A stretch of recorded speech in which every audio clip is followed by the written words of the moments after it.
Haleluya, di Tuhan.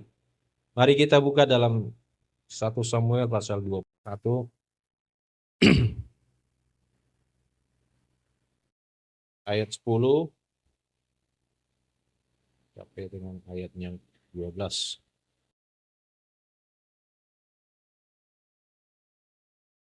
Kemudian bersiaplah Daud dan larilah ia pada hari itu juga, dan sampailah ia kepada Akis raja kota Gat. Pegawai-pegawai Akis berkata kepada tuannya, bukankah ini Daud raja negeri itu? Bukankah tentang dia orang-orang menyanyi berbalas-balasan sambil menari-nari demikian? Saul mengalahkan beribu-ribu musuh, tetapi Daud berlaksa-laksa. Daud memperhatikan perkataan itu dan dia menjadi takut sekali kepada Akis raja kota Gat itu. Di Tuhan, sampai di sana bacaan kita. Saudara-saudara, manusia sudah dirajai oleh ketakutan. Ya, mau alkitabiah atau tidak alkitabiah, ya. Kalau ada orang bilang, oh takut itu tidak alkitabiah, mau dia alkitabiah atau tidak, pokoknya semua manusia sudah dirajai oleh ketakutan. Saya mau tanya, ada yang tidak pernah takut di sini? Andre saja yang tidak bisa nangis takut dia, tak? Jadi tidak ada yang tidak pernah takut, semua orang. Ada orang takut nggak punya duit, ya kan?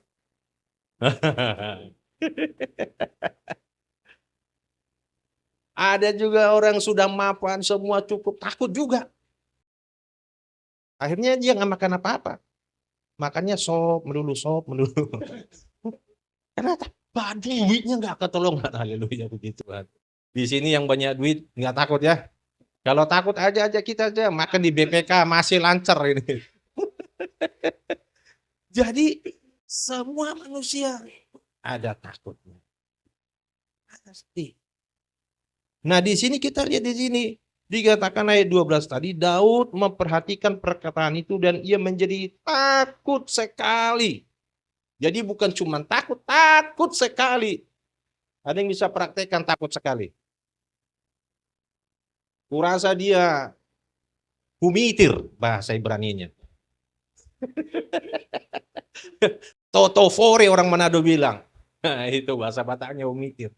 Dia keluar keringat dia seperti jagung karena takut sekali. Pertanyaannya, kenapa Daud merasa takut sekali? Ya, padahal dia sudah mengalahkan begitu banyak raja-raja.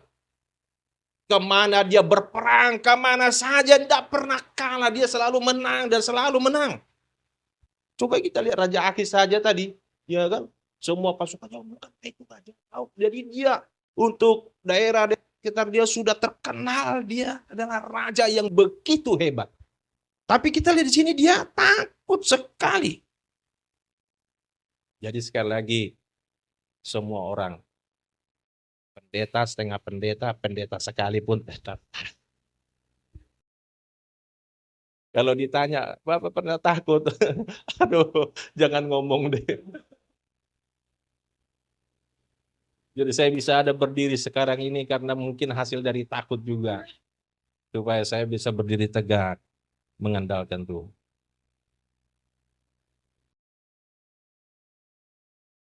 Jadi takut itu bukan masalah rohani atau tidak rohani. Ya, tidak rohani dia. Oh, jangan bilang begitu. Mau rohani, rohana tetap takut. Semua pasti mengalami takut. Lalu dikatakan di sini, ayat 13, sebab itu ia berlaku seperti orang yang sakit ingatan di depan mata mereka. Dan berbuat pura-pura gila di depan mereka. Ia menggores-gores pintu gerbang dan membiarkan ludahnya meleleh ke janggutnya. Saking takutnya, Daud punya aksen, saudara-saudara. Seperti orang gila. Seperti orang gila dia menore-nore di dinding dan membiarkan air liurnya itu meleleh ke janggutnya. Ada yang punya janggut di sini. Jadi, waduh, jorok sekali. Maaf ya kalau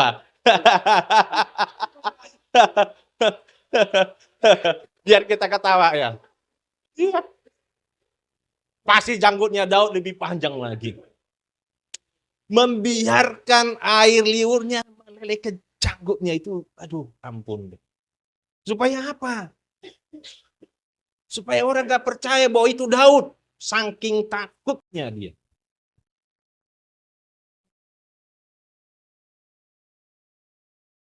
Haleluya. Jadi Daud pura-pura gila. Biarin airnya meleleh. Pertanyaannya bagaimana kita percaya kepada Allah dalam ketakutan? Jadi semua kita merasa takut, semua pernah merasa takut. Bahkan Daud pun di sini, waduh, ketakutannya sungguh luar biasa. Bahkan dia berpura-pura seperti orang gila, saudara-saudara. Yang menjadi pertanyaan, bagaimana kita mau percaya kepada Tuhan dalam ketakutan? Coba kita lihat Mazmur 56. Ayat yang ke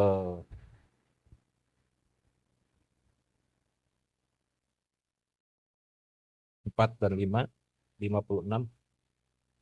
Waktu aku takut, aku ini percaya kepadamu. Kepada Allah yang firman-Nya aku puji. Kepada Allah aku percaya, aku tidak takut. Apakah yang dapat dilakukan manusia terhadap aku? Tadi pertanyaannya, kalau kita takut, bagaimana kita bisa percaya kepada Tuhan? Kalau kita takut, saudara-saudara. Di sini Daud, saudara-saudara, dia mengakui bahwa dia takut. Haleluya. Dia berkata, waktu aku takut.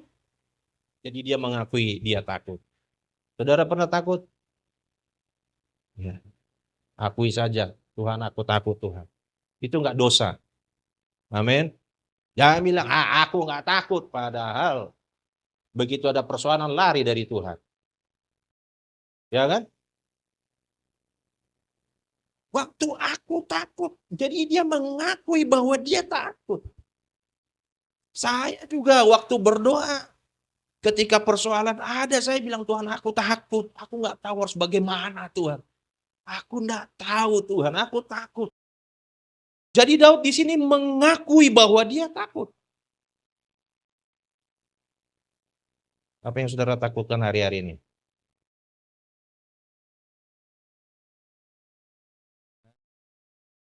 Dia takut nggak dapat jodoh. Hah? Takut pacarnya tinggalin dia. Apa lagi? Ya itu mah kecil. Ya kan? Bilang kecil. Kemana anak muda sih Anda? Berapa orang?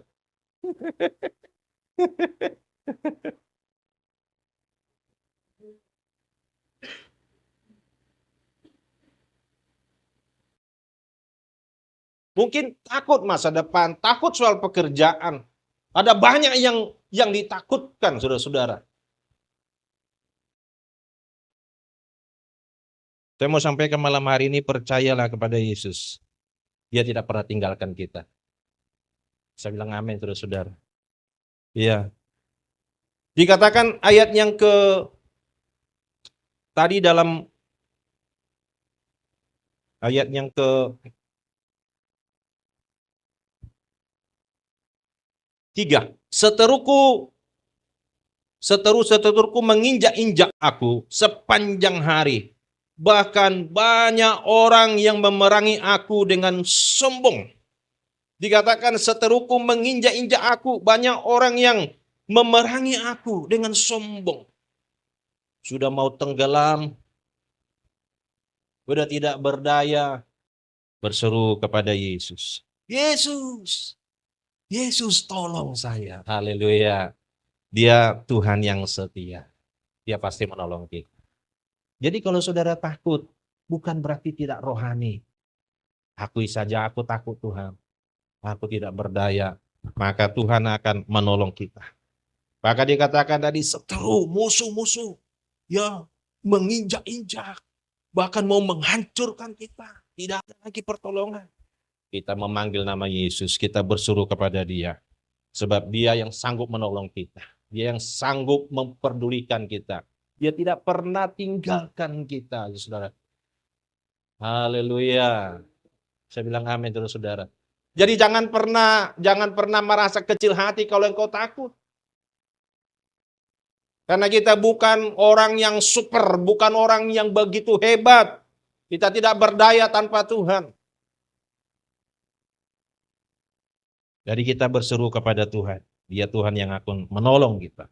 Nah, firman Tuhan menjadi sandaran daripada Raja Daud. Ketika dia takut, firman Tuhan menjadi sandaran dalam kehidupannya. Saya percaya juga saudara, ketika kita takut sebagai anak-anak Tuhan, siapapun kita, firman Tuhan itu menjadi sandaran kita dalam menghadapi ketakutan kita. Mari coba kita buka Mazmur 119, ayat yang ke-107. 119 ayat 107.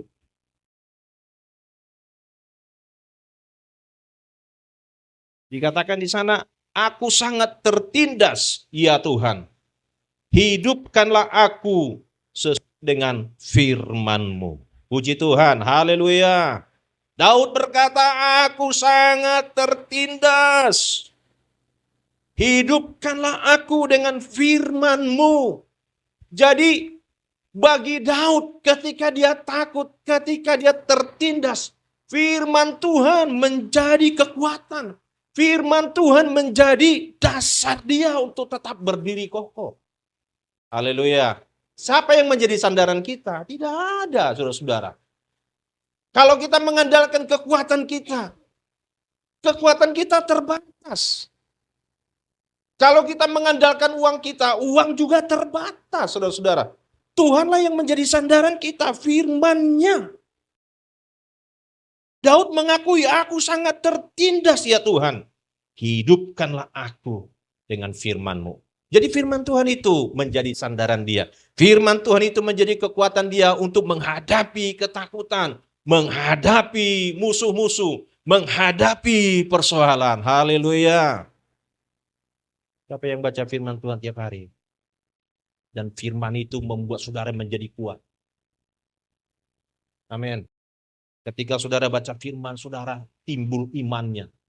Iman timbul dari pendengaran. Pendengaran akan firman Tuhan. Semakin sering kita dengan firman Tuhan, iman kita semakin kuat. Iman kita semakin kokoh, saudara-saudara. Karena iman timbul dari pendengaran. Mari kita mencintai firman-Nya.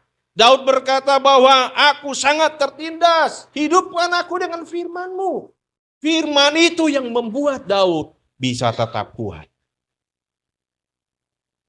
Haleluya, puji Tuhan. Saya percaya bersama dengan firman Tuhan, kita dibangkitkan, kita dipulihkan. Amin. Bersama dengan firman-Nya, saudara dikuatkan. Ada janji-janji Tuhan di sana. Ada kuasa Tuhan yang bekerja lewat firman-Nya. Firman-Nya sanggup melakukan segala perkara. Kita pegang teguh firman Tuhan. Haleluya, puji Tuhan. Yang kedua, ayat yang ke-114 dalam Mazmur 119 juga.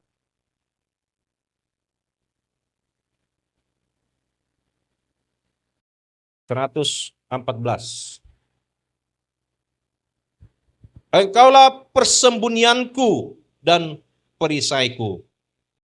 Aku berharap kepada firman-Mu. Bisa bilang amin, saudara-saudara. Daud katakan, engkaulah persembunyianku dan perisaiku. Aku berharap kepada firman-Mu. Jadi Daud katakan, berharap kepada Tuhan. Bisa bilang amin, saudara-saudara. Jangan berharap kepada mertua. Apalagi berharap kepada saudara. Aduh, lain lagi ceritanya. Berharap kepada manusia. Manusia bisa mengecewakan, begitu kan? Karena dia manusia. Dia bukan Tuhan. Manusia bisa berjanji, tapi karena dia tidak mampu menepati janjinya, dia tidak menepati, begitu saudara. Siapa yang sudah pernah berjanji, ada yang dikecewakan di sini? Nggak usah kasih tahu, diam-diam aja ya. Nanti makin panjang ceritanya. Telan-telan aja lah. Yang penting udah tahu memang kita harus berharap pada Tuhan. Daud katakan, engkau persembunyianku, engkau perisaiku. Haleluya. Kepada Tuhan dia bersembunyi. Tuhan yang menjaga dia. Lalu dikatakan, aku berharap kepada firman-Mu. Firman Tuhan tidak pernah mengecewakan. Dalam Mazmur pasal 12 kalau nggak salah, Pak ayat. Janji Tuhan adalah janji yang murni. Bagaikan perak yang dimurnikan dalam pelabuhan. Engkau Tuhan yang berjanji pasti akan menepati. Jadi firman Tuhan itu ya dan amin. Jadi kalau Tuhan berjanji, dia pasti akan menepati. Jadi itu sebabnya Daud berkata, aku berharap kepada firman-Mu. Haleluya, puji Tuhan. Bilang sebelahnya, jangan berharap sama mertua. Jangan berharap sama orang lain. Haleluya, harap sama Tuhan.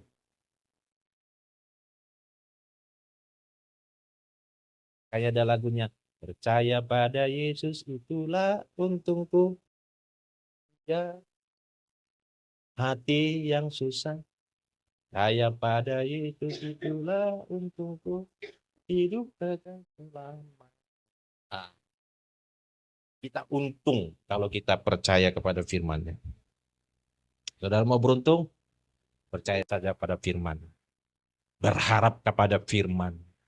Karena itu baca terus firman Tuhan. Amin, haleluya. Firman Tuhan sanggup memberkati kita. Firman Tuhan sanggup membuka jalan. Firman Tuhan sanggup melakukan segala perkara. Haleluya. Daud katakan harap kepada Tuhan. Jangan harap kepada manusia. Harap kepada Yesus. Firman Tuhan menjadi sandaran. Firman Tuhan menjadi tempat persembunyian kita. Saudara-saudara, firman Tuhan menjadi kekuatan dalam hidup. Iya. Saya bilang amin, saudara-saudara. Daud katakan, waktu aku takut, aku percaya kepada Tuhan. Dan firman Tuhan menjadi sandaran dalam hidupnya. Kepada firman-Nya dia bersembunyi. Kepada firman-Nya dia berharap. Kepada firman-Nya dia percaya. Firman Tuhan yang sanggup menghidupkan dia. Saudara-saudara. Yang ketiga, ayat yang ke-147. Masih dalam Mazmur 119. Ayat 147 dikatakan, pagi-pagi buta aku bangun dan berteriak minta tolong. Aku berharap kepada firman-Mu. Katakan amin, saudara. Dikatakan lagi, aku berharap kepada firman-Mu. Coba, saudara. Dia selalu katakan, aku berharap kepada firman-Mu. Pagi-pagi buta, aku bangun dan berteriak minta tolong. Coba. Pagi-pagi buta jam berapa itu? Hah? Terserahlah, jam 4, jam 5, jam 3. Asal jangan jam 8, bukan pagi-pagi buta itu, sudah macet. Haleluya. Pagi-pagi masih sepi. Daud datang, oh Tuhan Yesus. Haleluya. Dia menangis. Dia berkata, Tuhan dia mungkin katakan, aku takut Tuhan, tapi aku berharap kepada firman-Mu. Amin, saudara. Berharap kepada firman-Nya, Tuhan pasti buka jalan.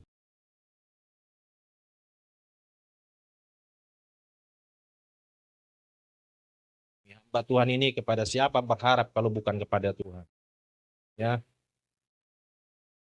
Untuk jiwa-jiwa, aduh, cari jiwa satu juga susah ya Pak Pendeta ya. Dan dia dipenuhi kebencian, kejahatan itu yang ada di otaknya dia. Jangan sampai orang bikin dia kesel, wah akan sumpahin, lumpuh lah, bisu lah, gila lah, macam-macam. Jadi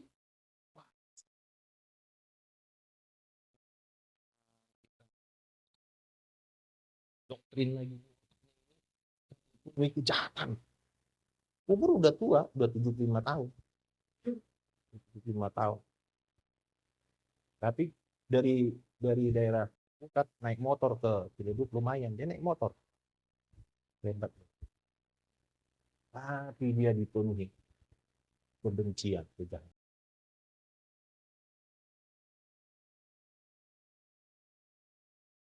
Kan, terima kasih walaupun begini banyak PR-nya.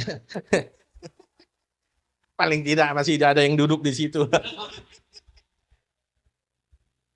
Aduh, saya kaget-kaget ya dengan apa yang keluar. Waduh, maki-makian semua, maki-makian semua, maki-makian. Ya, saya hampir, ya kalau saya ketemu saya tumpang tangan kenceng-kenceng kepalanya itu supaya dia bertobat ini. Tuhan isi otak ini dengan firman Tuhan. Nggak tahu dia soal mengasihi itu, nggak ada itu. Nggak ada. Nggak ada di pikirannya. Ya, tapi puji Tuhan, pelan-pelan, pelan-pelan. Sampai saya tuntun dia untuk mengampuni. Untuk mengampuni, tidak ada kata mengampuni sama dia. Ya bisa. Sakit di sini Pak, sakit Pak. Tidak tahu, ini loh. Sakit Pak, sakit katanya. Aduh, udah tua lagi ya kan. Saya terhabis bagaimana. Akhirnya saya pukul meja itu. Diam dulu, dengar saya. Dengar saya ngomong, oh dia diam. Ya, saya tahu. Dia ngerti tapi nggak mau lakukan begitu. Kata dia gini-gini, udah berdoa, nggak usah panjang-panjang, berdoa dalam nama Yesus. Tolong ibu ini Tuhan supaya bisa mengampuni. Dan, aduh, hampir 1 bulan ini kita layani terus ya. Sedikit-sedikit, nggak mau gereja lagi Pak. Tapi datang juga. Nggak mau gereja lagi Pak. Kecewa, begini, begitu. Sabar saja. Haleluya. Oh, Tuhan Yesus baik.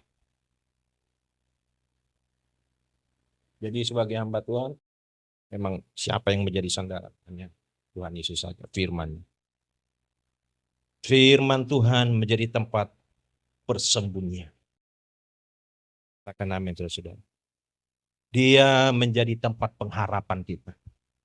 Firman Tuhan menjamin seluruh kehidupan. Kalau kita menaruh harap kita pada Tuhan, kalau kita mengandalkan Tuhan, mengandalkan firman-Nya, kita pasti akan diberkati, ditolong oleh Tuhan. Haleluya.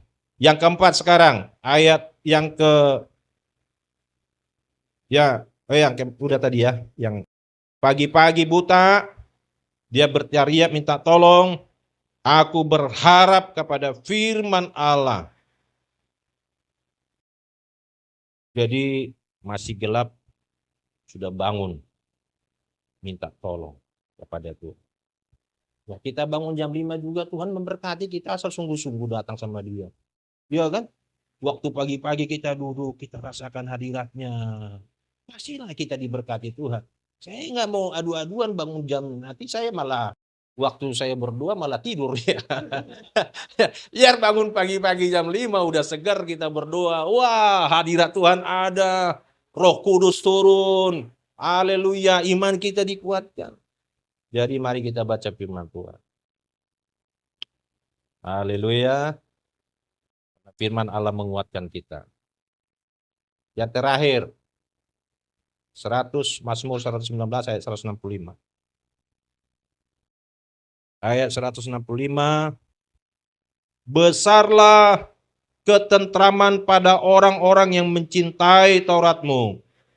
Tidak ada batu sandungan bagi mereka. Puji Tuhan. Sekali lagi, besarlah ketentraman pada orang-orang yang mencintai Taurat-Mu. Tidak ada batu sandungan bagi mereka. Dikatakan bahwa pembesar-pembesar mengejar hanya kepada firman Allah, aku gemetar. Puji Tuhan, haleluya. Ya, bahwa hanya kepada firman. Firman nanti juga akan menghakimi kita, saudara-saudaraku. Ya. Jadi kita kalau tidak sesuai dengan firman-Nya, firman ini nanti akan menghakimi kita juga. Jadi kepada Tauratmu, Daud katakan, ya, besarlah ketentraman pada orang-orang yang mencintai firman-Mu. Ada ketentraman pada orang-orang yang mencintai firman Tuhan, yang mencintai Taurat Tuhan. Ada ketentraman pada jiwanya. Haleluya. Saudara mau tentram, kita mencintai firman-Nya. Firman Tuhan itu memberikan damai sejahtera. Firman Tuhan itu memberikan ketentraman bagi kita. Haleluya, puji Tuhan. Satu ayat lagi ya, walaupun tadi bilang terakhir Mazmur 56 tadi. Mazmur 56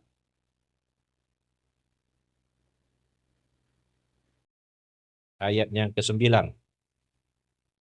Dikatakan, sengsaraku engkaulah yang menghitung-hitung, air mataku kau taruh dalam kirbat-Mu.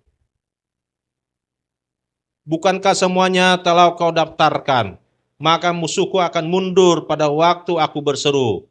Aku yakin bahwa Allah memihak kepadaku. Kepada Allah firman-Nya kupuji. Kepada Tuhan firman-Nya kupuji. Haleluya. Puji Tuhan, sengsaraku engkau yang menghitung-hitung. Air mataku kau taruh dalam kirbat-Mu. Bukankah semuanya sudah kau daftarkan? Puji Tuhan, saudara-saudara. Saudara percaya kalau datang pada Tuhan, bahwa Dia akan menjawab doa kita. Dikatakan di sini bahwa air mataku, ya sengsaraku engkau yang menghitung. Air mataku kau taruh dalam kirbat-Mu, bahkan semuanya telah kau daftarkan. Jadi tidak ada yang sia-sia, saudara-saudara. Doa-doa kita, air mata kita, tangisan kita di hadapan Tuhan dikatakan sudah didaftarkan. Maka musuhku akan mundur. Pada waktu aku berseru, aku yakin bahwa Allah memihak kepada aku. Yang menjadi pertanyaan, kita yakinkah kalau kita datang pada Tuhan, bahwa Tuhan akan menjawab doa kita? Lalu dikatakan ayat 11, kepada Allah firman-Nya kupuji, kepada Tuhan firman-Nya kupuji. Haleluya, aku tidak takut, sebab Tuhan yang akan menolong. Mari kalau kita datang pada Tuhan, kita datang dengan iman. Dalam Ibrani pasal 6 dikatakan di sana, ya kalau kita datang pada Tuhan, harus datang dengan iman. Kalau saudara datang berdoa kepada Tuhan, saudara yakin bahwa doamu dijawab Tuhan? Dia menjawab. Dikatakan tadi, sudah didaftarkan semuanya. Tinggal tunggu giliran Dia akan menjawab kita. Sebab Dia adalah Bapa yang sangat baik. Dia yang peduli keberadaanmu. Dia yang tahu keberadaanmu hari-hari ini. Dia yang tahu ketakutanmu. Dia yang tahu sengsaramu. Dia yang tahu kesulitanmu. Dia yang tahu semua segala sesuatu. Saudara-saudara, kalau kita datang pada Tuhan, kita yakin bahwa Dia menjawab kita. Dia mendengar doa kita. Dia menjadi penolong bagi kita. Firman Tuhan menjamin seluruh keberadaan kita. Dia tidak akan pernah mengulur waktu untuk menolong orang-orang yang berseru kepada Tuhan. Kiranya Tuhan menolong kita, saudara-saudara. Ini ada pergumulan-pergumulan yang sedang kita naik. Saudara, kita percaya malam hari ini bahwa Tuhan menjawab doa kita. Saudara percaya Tuhan menjawab doamu. Dia peduli, Dia segala sesuatu. Dan Dia tidak pernah berubah. Dia tetap untuk selama-lamanya. Dia pasti akan menolong kita semua. Tuhan memberkati.